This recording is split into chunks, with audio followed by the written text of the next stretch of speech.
Hello, GANEL-LYN Condi here. I am sharing some thoughts on the Book of Mormon. It's been a while since I've been able to hop on and do that with Come Follow Me videos and Women of Worth videos and everything else that I try to share on my platforms. It gets a little busy sometimes. So I'm excited to share some thoughts with you today and hope that they will bless you. Mosiah 19 and 20.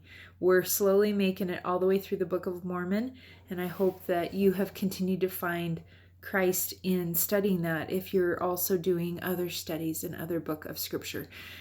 If you're new to the Book of Mormon, I really pray and hope each time I share these messages that something I say may prompt a prompting in you. That's why we discuss things of faith and scriptures together. It helps us learn when we're together. And so Mosiah 19, it is still the story of wicked King Noah. And you know my love for Benedict and his impact as a missionary and converting Alma. And then the people that flee with Alma to the waters of Mormon. And now we're going to fast forward here. Wicked King Noah has ran into the wilderness with his priests and left his family behind and all of their families behind. And as Noah flees, he tells his men to abandon their families. And these men are torn. They're debating, like they're under the control of this dictator, but they love their families. And you can see this kind of push-pull. And they're arguing with this wicked king, and he's telling them, this is it, just keep your focus on getting out and leave the people behind. And so as they're out in the wilderness, they encounter the beautiful daughters of the Lamanites, and they're charmed by these women. And Limhi is still back in the community trying to protect his father. There's a lot of people arguing about what they should do with this wicked king. And even though he was wicked, you can see this connection of trying to protect his dad. And in the meantime, he establishes a more peaceful kingdom. He improves on what his father didn't do well. And I think this is one of the patterns in the Book of Mormon. You see this where there's generations of wickedness and then the children are righteous. And sometimes you see righteous parents and then the children are wicked. And it seems to go through some of these cycles. And so Limhi establishes peace in the land. And they have this agreement over here on the side with the Lamanites to pay tribute, which is a nice way of saying a tax for their able to just stay in their land. And the Lamanites agree to this because they want all the money. So the wicked priests are here and in the wilderness, and they encounter the Lamanite daughters. The same thing happens for King Limhi.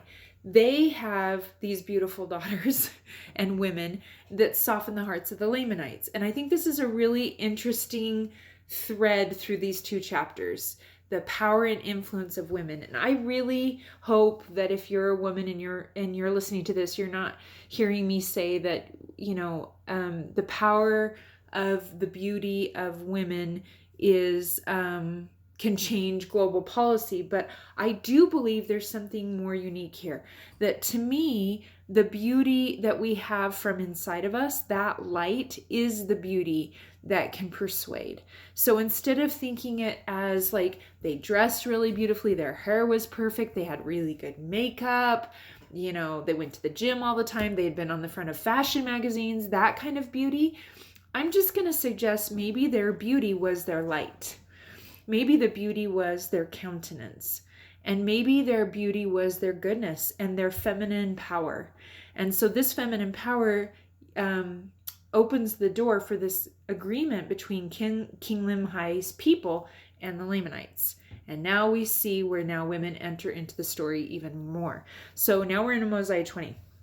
The wicked priests were there, and they're in some shame. If you know anything about shame, and if you follow me, if you follow Brene Brown, if you've studied shame, shame is moving against your values. And when you're in shame, you continue at times to move against those values. You feed the shame with more choices that feed shame. Does that makes sense. It's like this cycle.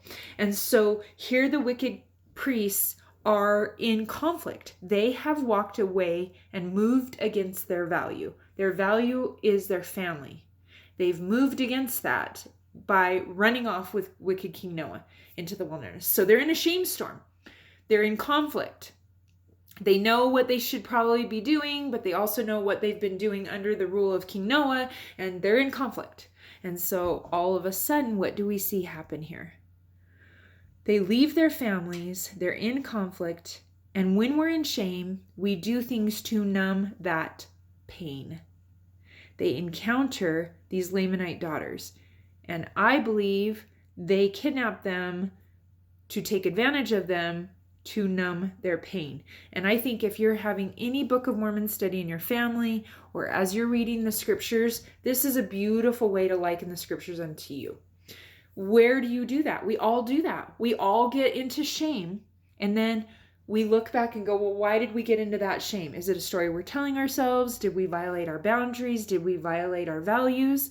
And instead of processing that shame with someone that we trust, or being accountable for that decision that we maybe previously made, we move against that and we make further choices that feed the shame. Whether that is numbing through media, through food, through pornography, through shopping, yelling at our kids, offloading, whatever that is. So this is what I see here with these wicked priests. And the Lamanites are angry. They're like, who's taken our daughters? And they blame the people of Limhi, King Noah's son, who's the new king over these people. And they come to battle against the people of Limhi. And they're prepared, and they go into this mighty fighting. And Limhi sees from a tower that they're gathering, and they're coming towards him. So he gathers his people and he prepares to fight. And I love these verses. It says they fight like dragons and they fight like lions for their prey.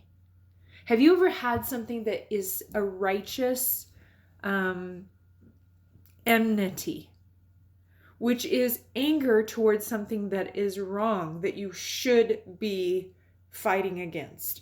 So whether that's human trafficking, whether that is abuse that we witness, when we are righteously angry about that, there's a power and a fire in us when we fight against that.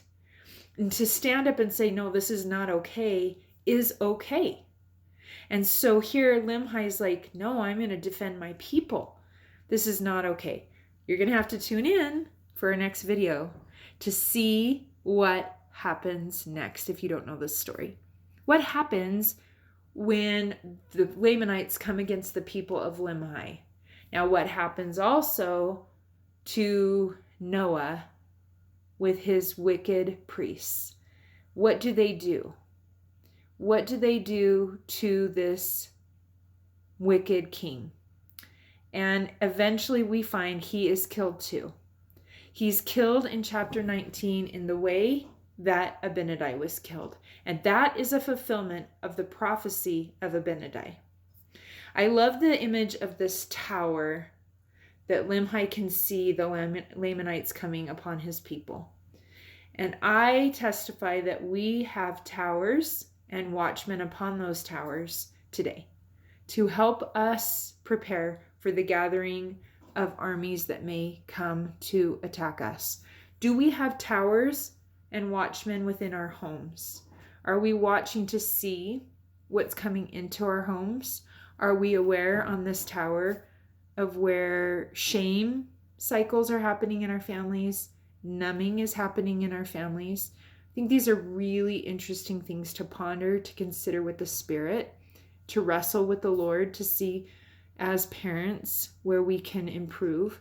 And as families, if these videos are helpful for your discussions as you read the Book of Mormon, maybe blame it on me. Say, let's watch this video, and I can bring up the awkward conversation. I'm so willing to do that. Is there numbing happening?